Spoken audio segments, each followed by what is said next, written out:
sa Papa Dudut Stories, ikaw ay hindi nag-iisa.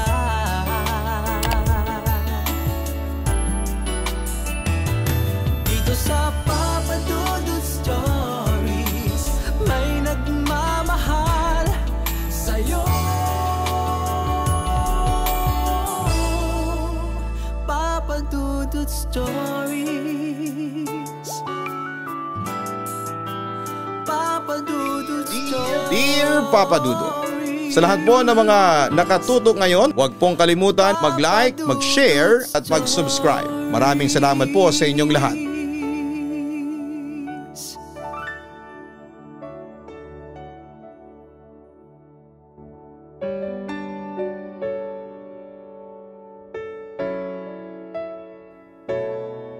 Dear Papa Dudut, magandang gabi po sa inyong lahat. Tawagin niyo na lamang po ako sa pangalang Ashley ng Cabuyao, Laguna. Sumulat po ako sa inyo para ibahagi ang aking istorya ng katatakutan na totoong nangyari sa akin. Hindi po ito kathang isip lamang. Una sa lahat ay hindi naman ako writer at saka wala rin naman akong mapapala kung mag-iimbento ako ng kwento. Basta nasa inyo na lamang po kung maniniwala kayo sa akin o hindi. Papa Dudut, nagsimula ang kababalaghan sa buhay ko noong rumenta kami ng pamilya ko sa isang bahay sa Mamatid dito sa Cabuyao. Malit na bahay lamang siya na 1 floor.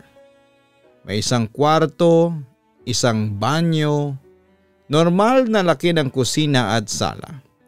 At sa unang tingin ay mukha namang maaliwalas ang bahay.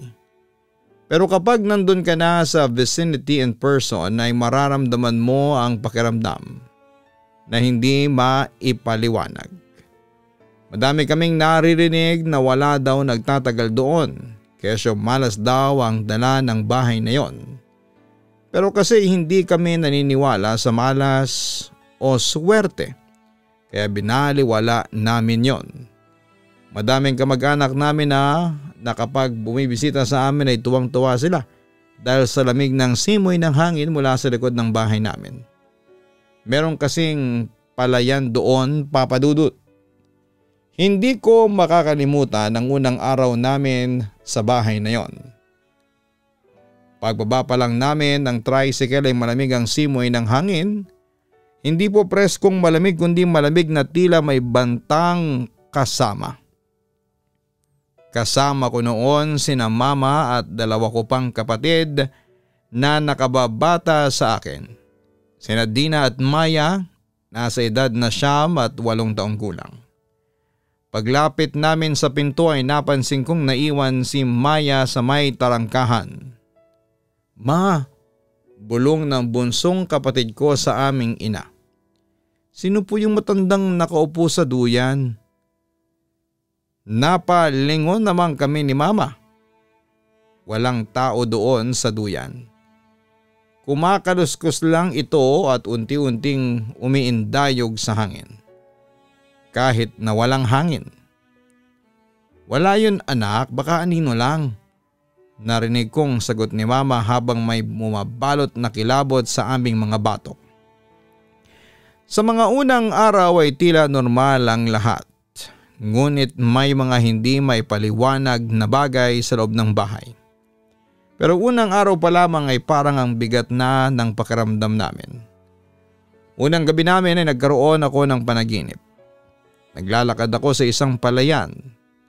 May babae akong kasama na mahabang buhok at nasa gitna kami ng palayan.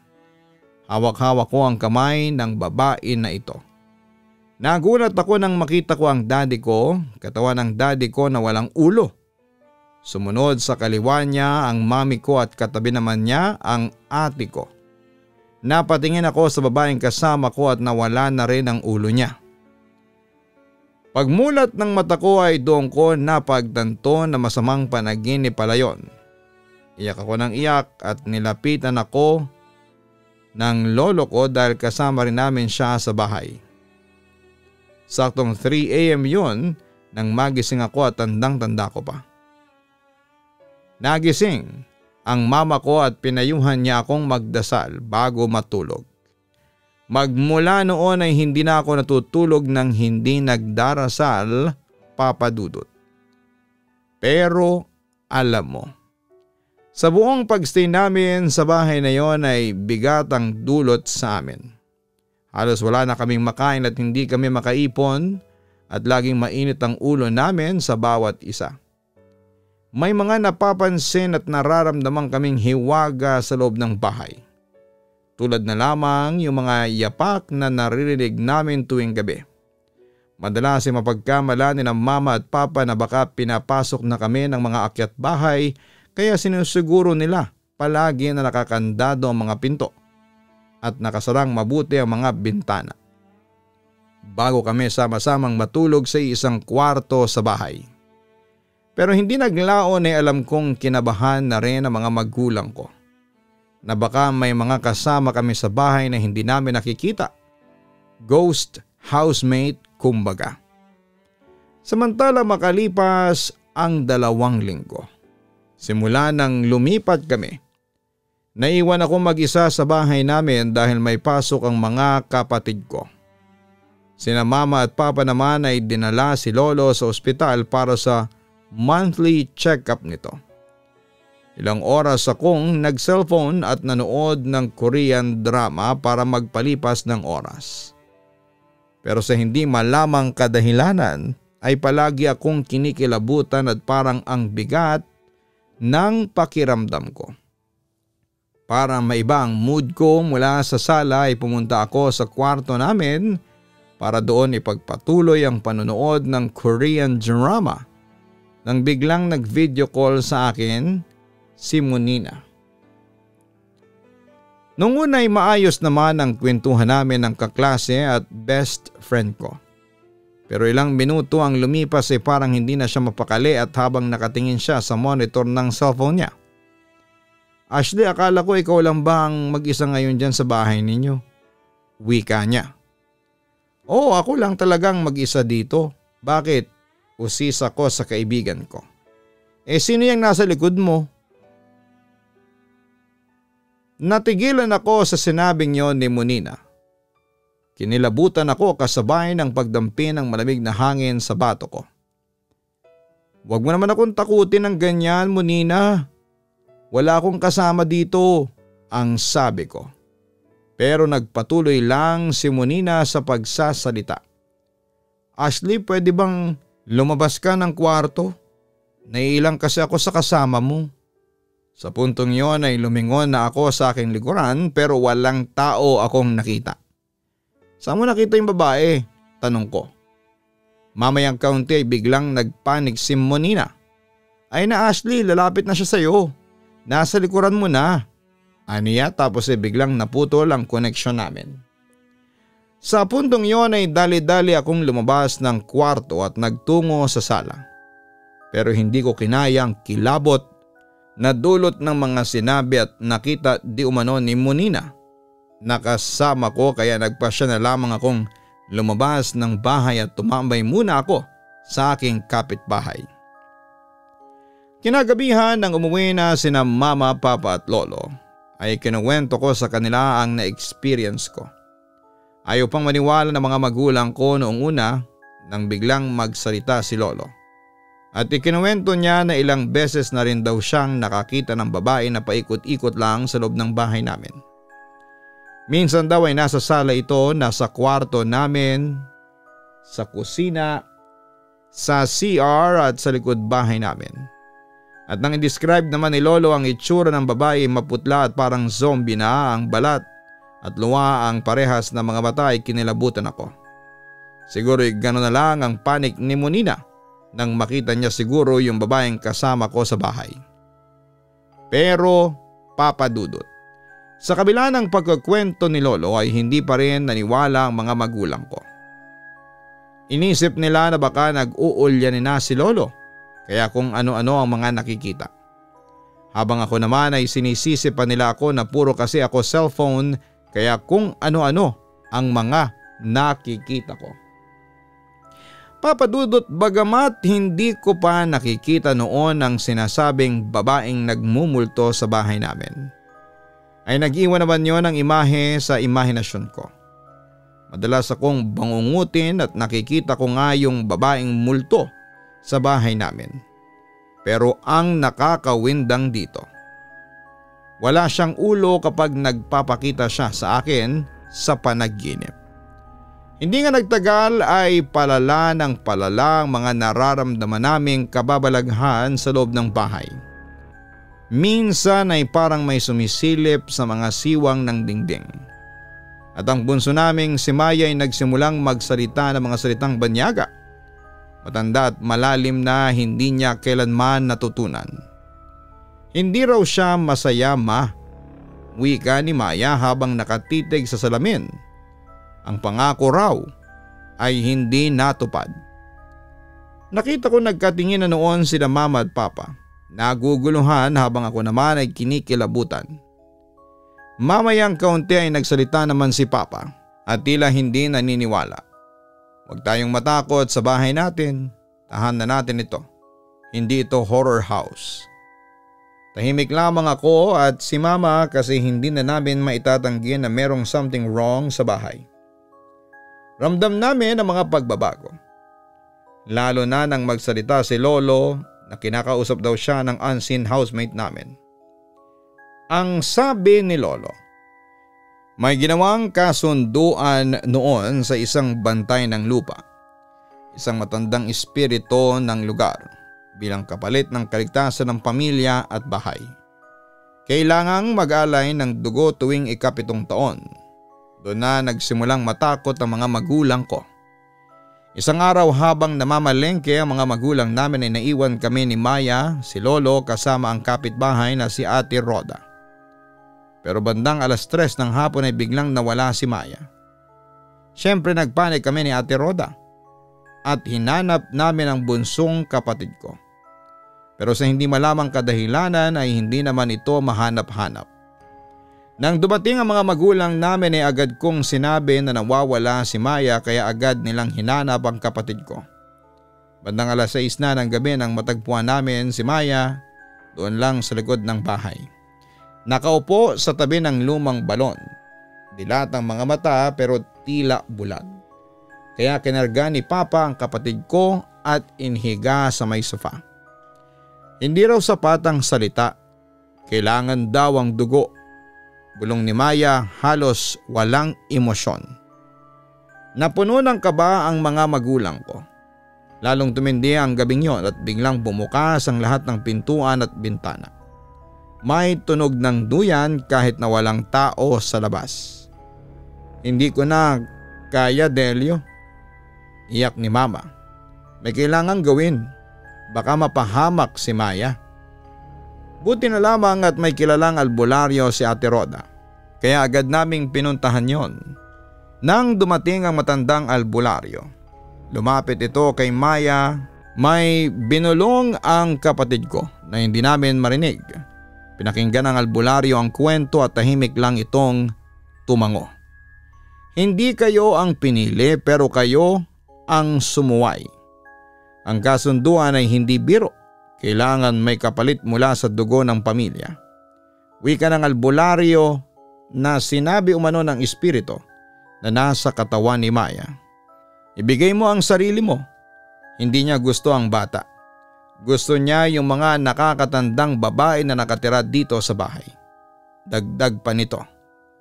Nagkatinginan kaming lahat, Papa Dudut. Dalawa lang naman ang nakatatandang babae sa bahay. Ako at si Mama. Pero ang nakakatakot ay tinuturo ako ni Maya. Siya ang gusto ko. Wika ng espiritong sumasanib kay Maya. Siyempre nagpanik ako at nag-iiyak. Hindi ayoko maging alay. Ayoko pang mamatay. Hysterical kong sabi noon. Wala kang kukunin sa amin. Sigaw ni Papa sa espiritong nasa katawan ni Maya.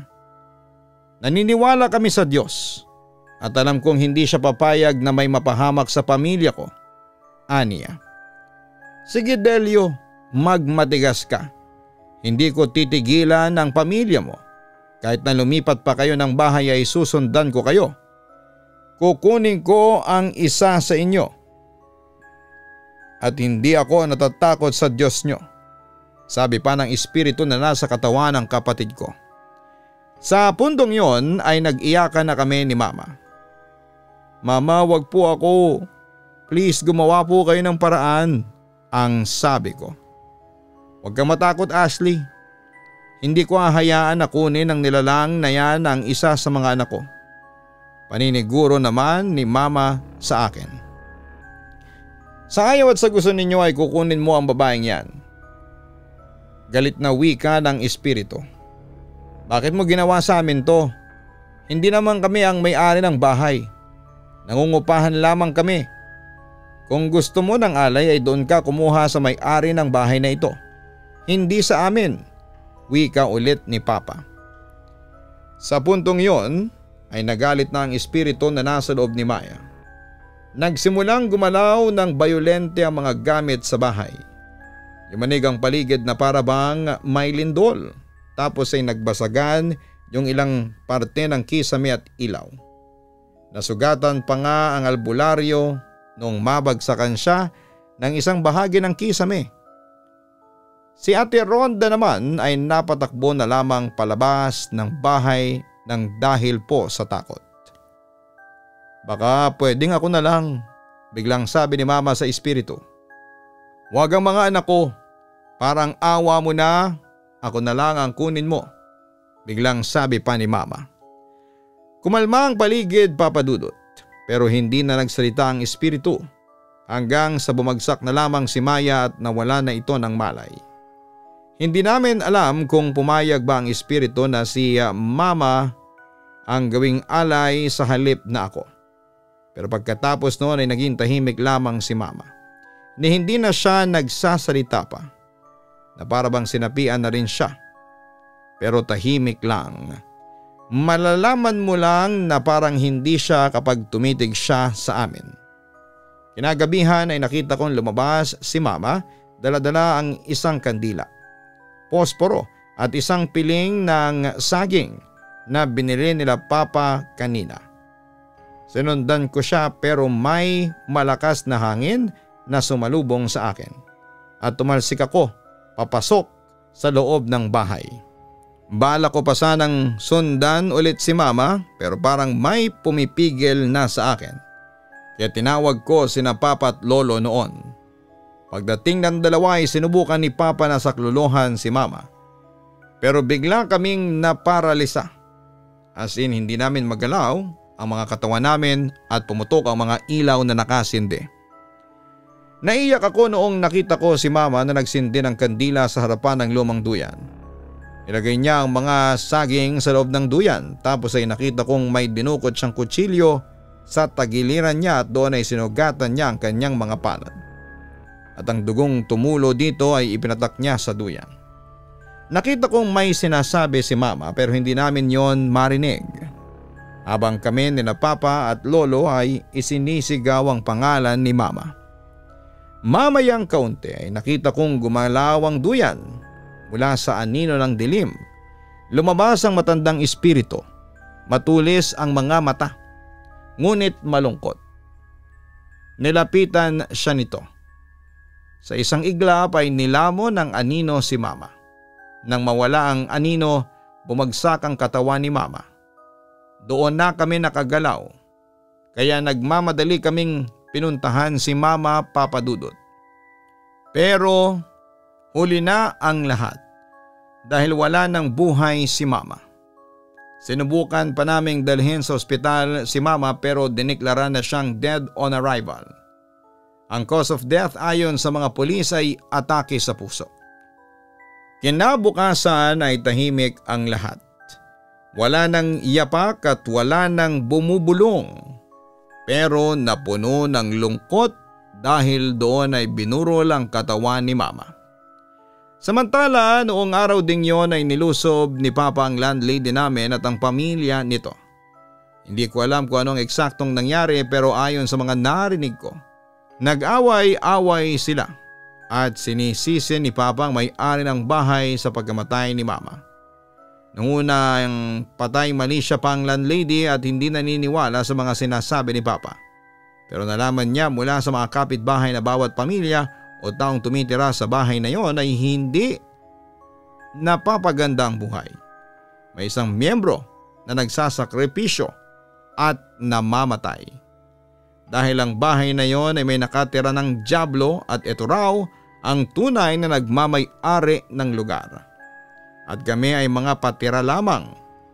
Kami ang mga housemates sa bahay na yon na anytime ay pwedeng gawing alay. Pagkatapos ng burol ni Mama ay agad kaming umalis sa bahay na yon. At makalipas nga ang ilang araw, nang mapadaan ako doon sa bahay ay nakita kong may nakapaskil na naman na house for rent sa labas ng gate ng bahay. Papa Dudut, isa yon sa mga hindi ko makakalimutan na karanasan sa aking buhay.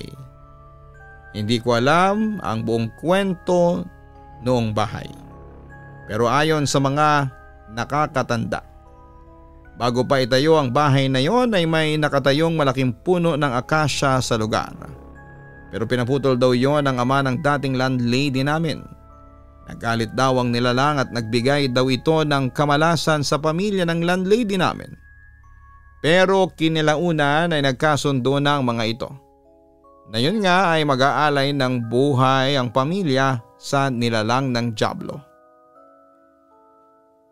At nagagawa nila yon sa pamamagitan ng pagpapaupa doon sa bahay na sinumpa. At yun nga, sa kada pamilya o individual na tumitira doon ay may isa talaga ang namamatay. At sa pamilya namin ay si Mama ang kinuha. Kaya nga pagkakita ko sa house for rent banner na nakasabit sa gate ay nakaramdam ako ng awa at simpatya. Papa Dudut, hanggang ngayon ay nakatayo pa rin ang bahay at pinauupahan pa rin po namin ito. Noong huli kong kita ay may nakatirang mag-asawa na may 6 na anak. Ito namang mga kapitbahay namin ay ayaw sabihin ang totoo tungkol sa bahay kasi natatakot sila na baka sila ang balikan ng dyablo. Kahit din po ako, natakot na bigyan ng babala yung mga bagong tenants dahil baka madamay pa ako o ang pamilya namin. Papa Dudut, hanggang dito na lamang po ang sulat ko and muli maraming salamat at magandang gabi sa inyong lahat. Lubos na gumagalang, Ashley. Maraming salamat Ashley sa pag-share mo ng iyong kwento sa aming programa. Ang karanasan mo at ng iyong pamilya ang isa sa mga problemang kinakaharap ng mga nangungupahan ng bahay. Bago pumirme ng kontrata ay suriing mabuti ang uupahang bahay. Alamin ang history nito mula sa mga kapitbahay at sa mismo may-ari. Kapag nakaramdam ka na parang may mali ay huwag nang ituloy ang pangungupahan sa bahay na yon. At kung alam mong may multo o haunted ang bahay na lilipatan mo ay huwag ka nang makipagsapalaran.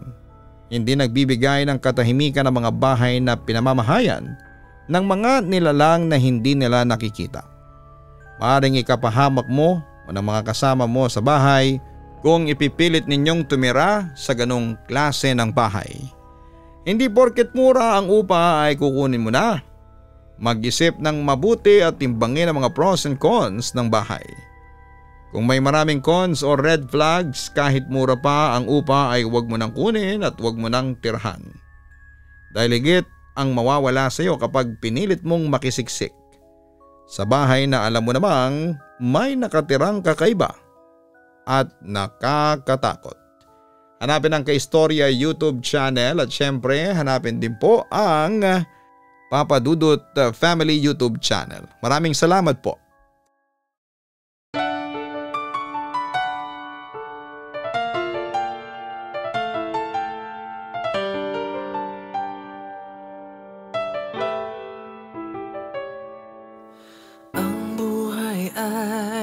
Mahiwaga, laging may lungkot at saya. sa Papa Dudut Stories. Laging may karamay ka.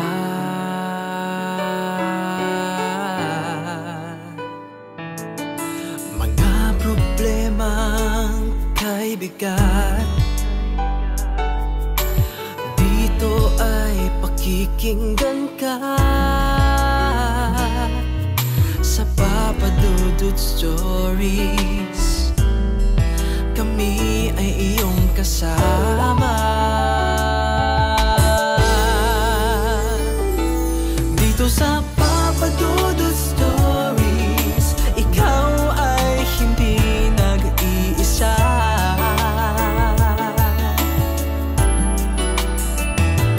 Dito sa Papa Dudut Stories, may nagmamahal sa'yo. Papa Dudut Stories,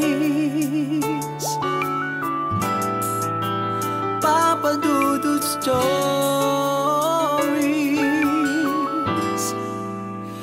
Papa Dudut Stories.